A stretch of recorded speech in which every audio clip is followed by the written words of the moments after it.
शेर अफजल मरवत जो है ये एस्टेब्लिशमेंट का आदमी था, इसको लॉन्च किया गया था और बकौल अली अमीन गंडापुर साहब के कि ये बंदा इसलिए लॉन्च किया गया था कि इसको वजीर आला खैबर पख्तूनख्वा बनाना था या कोई बड़ा ओहदा देना था। और उस वक्त अली अमीन गंडापुर को बाहर निकलने की इजाज़त नहीं थी, मुराद सईद को बाहर निकलने की इजाज़त नहीं थी, आतिफ खान को बाहर निकलने की इजाज़त नहीं थी, जुनैद अकबर को बाहर निकलने की इजाज़त नहीं थी। बाकी बहुत सारे पाकिस्तान तहरीक इंसाफ के लोग हैं जो बेचारे तरसते थे कि बाहर निकल के हम अपनी इलेक्शन कैंपेन करें।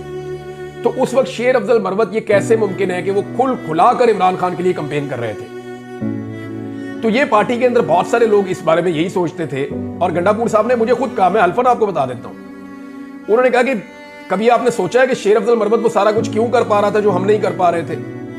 क्या वो हमसे ज्यादा बहादुर है, या हमसे ज्यादा कबीले वाला है, या हमसे ज्यादा तगड़ा आदमी है? तो उन्होंने कहा कि इसलिए कि उनको एस्टेब्लिशमेंट का आशीर्वाद था कि करो जो दिल करता है करो, ये गंडापुर साहब ने कहा। तो जब इलेक्शन हो गया, शेर अफजल मरवत साहब बन गए एमएनए, तो उनके वो मकासद पूरे नहीं हुए। उन्हें कुछ ना खैबर पख्तूनख्वा में मिला और ना वफाक के अंदर उनको अपोजिशन लीडर बनाया गया। अपोजिशन लीडर वो बनना चाहते थे, ये मैं जाती तौर पे जानता हूं। शेर अफजल मरवत साहब ने पूरा जोर लगाया इसके लिए, उन्होंने बहुत सारे लोगों से रब्ता भी किया।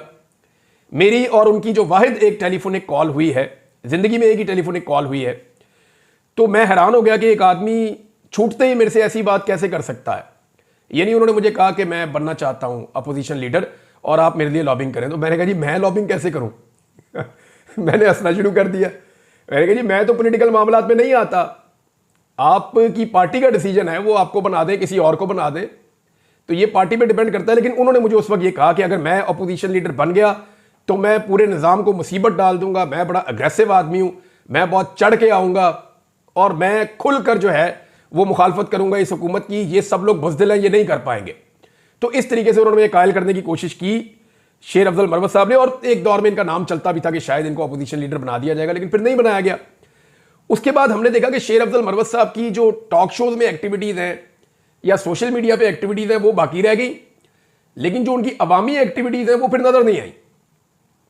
ये 2 दफा इस्लामाबाद की जानिब पाकिस्तान तहरीक इंसाफ गई है, तो शेर अफजल मरवत साहब वहां इस्लामाबाद में थे दोनों दफा, लेकिन हमें उनकी कोई एक्टिविटी दिखाई नहीं दी। जो इनके बारे में एक बहुत बड़ा औरा बना हुआ था कारकुनों में कि ये बहुत बहादुर आदमी है और शेर अफजल मरवत साहब हर जगह पे फ्रंट से आगे लीड करेंगे, उसको वो डैमेज हुआ अनफॉर्चुनेटली। हालांकि शेर अफजल मरवत साहब ने बड़ी इज्जत हासिल की थी। इमरान खान साहब ने एक दिन इनको जेल में कहा था कि शेर अफजल मरवत जिस तरह तुम एक रफ्तार से ऊपर गए हो ना, इसी रफ्तार से नीचे आ जाओगे, तो अपने आप को जो है वो दुरुस्त करो। लेकिन शेर अफजल मरवत साहब ने इमरान खान साहब को जो पहला नुकसान पहुंचाया वो उन्होंने सऊदी अरब के हवाले से एक बड़ा अजीब मुतनाज़ स्टेटमेंट दे दिया।